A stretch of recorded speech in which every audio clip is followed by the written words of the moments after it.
UP में BJP संगठन के भीतर लोकसभा चुनाव नतीजों के बाद से ही सीएम योगी की कार्यशैली को लेकर आवाजें उठ रही हैं कि नेताओं और कार्यकर्ताओं की नहीं सुनी जाती है। डिप्टी सीएम केशव प्रसाद मौर्य ने भी परोक्ष रूप से सीएम योगी पर निशाना साधते हुए पिछले दिनों ये बयान दिया था कि सरकार से संगठन हमेशा बड़ा होता है।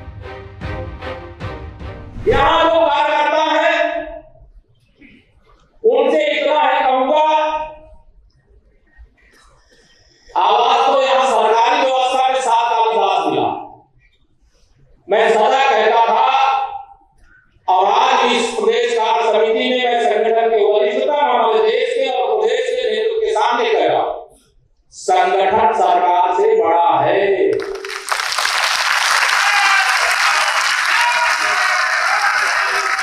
संगठन से बड़ा कोई नहीं होता है। संगठन सरकार से बड़ा है, बड़ा था, बड़ा रहेगा। इसके बाद से ही केशव प्रसाद मौर्य लगातार पार्टी के कार्यकर्ताओं के अलावा सहयोगी दलों के नेताओं के साथ मुलाकातें कर रहे हैं। अब सीएम योगी आदित्यनाथ ने भी विधायकों और जनप्रतिनिधियों के साथ बातचीत का दौर शुरू किया है। यूपी में 10 सीटों पर होने जा रहे उपचुनावों को देखते हुए सीएम योगी ने विधायकों के साथ मुलाकात में कई बातें कही हैं। उन्होंने कहा कि किसी भी जनप्रतिनिधि की जीत में 50% पार्टी की तो 50% भूमिका प्रत्याशी की होती है, इसलिए जनता की समस्याओं के प्रति संवेदनशील बने। बता दें कि केशव प्रसाद मौर्य और योगी के बीच आई इस कथित दरार को चौड़ा करने में विपक्ष भी अपनी भूमिका निभा रहा है। यूपी कांग्रेस के अध्यक्ष और वाराणसी से पीएम मोदी के खिलाफ चुनाव लड़ने वाले अजय राय को सुनिए। नहीं, ये तो भारतीय जनता पार्टी पहले से चीजें थी, जीत रहे थे तो सब कुछ दबी हुई थी। अब वो सिराथू का दर्द उनका सामने आ रहा है। जो सिराथू में उनको हरवाया, इसी सरकार ने हरवाया, सब लोग उनको हरवाए, तो अब सामने चीज़ें आ रही हैं। केशव मौर्य बेचारे बहुत दुख तकलीफ में हैं। मैं समझता हूँ कि उनका दुख तकलीफ जब तक वो भाजपा से विदाई नहीं वहाँ से नहीं ले लेंगे तब दुख तकलीफ में रहेगी।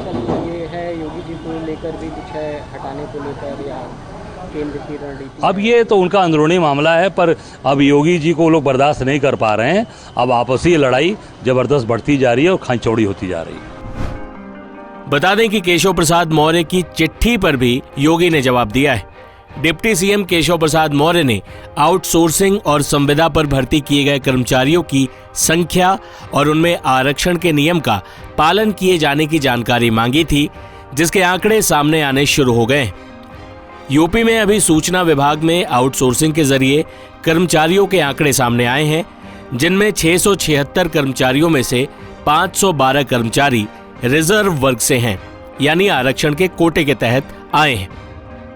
वहीं चर्चा में रही केशव प्रसाद मौर्य की चिट्ठी को उनके पाले के मंत्री समझे जाने वाले संजय निषाद ने बिल्कुल सही ठहराया है। वो हमारे विधान परिषद सदन के नेता हैं और कोई क्वेश्चन उठता है तो उसके लिए सूचनाएं प्राप्त करना उनका अधिकार बनता है, और सूचना प्राप्त करेंगे, नहीं देंगे तो विपक्ष उठाएगा अगली बार। तो बहुत कौन बड़ी बात है, विभाग तो विभागीय काम है। विपक्ष कुछ भी सवाल उठाता है तो उसके लिए सूचना एकत्र करके देना पड़ता है अगली बार, या लिखित देने दो या पटल पर देना हो। तो उन्होंने मांगा है तो ये तो विभागीय कार्रवाई है। कार्मिक अनुभाग को सूचना पहुँचाएंगे समय आने पर और सदन चलेगा, फिर पटल पर रखा जाएगा। तो मांगी जानी चाहिए। वो तो नियम ही है, जब विपक्ष कोई भी चीज़ सूचना मांगता है तो उसके ब्रीफिंग के लिए तो सूचना एकत्र की जाती है। क्वेश्चन पहले लगता है तो सूचना इकट्ठी की जाती है, तभी तो हम सब पटल पर जवाब देंगे विपक्ष का। नहीं तो घेरेगा, कहेगा नहीं छुपा रहे हैं, ये कर रहे हैं, वो कर रहे हैं। सूचनाएं आ जाएंगी, उसका जवाब बंद हो जाएगा। और सूचनाएं क्या लिखित रूप से है जो है, वो तो सूचनाएं जो है कागज में उसको देना। तो इनकी बात का आप समर्थन करें? हाँ, सदन के नेता, हम विधान परिषद के सदस्य हैं, तो विपक्ष जो भी क्वेश्चन मांगेगा उसका जवाब देना हम लोग का। तो सूचना इकट्ठा रहेगा तभी तो हम उसका जवाब देंगे। ऐसे में एक बार फिर यूपी में योगी बनाम केशव प्रसाद मौर्य की बहस चल पड़ी है। आने वाले दिनों में यूपी की सियासी खींचतान को लेकर कोई बड़ी खबर सामने आ सकती है। टाइम्स नाउ नव भारत डिजिटल की रिपोर्ट।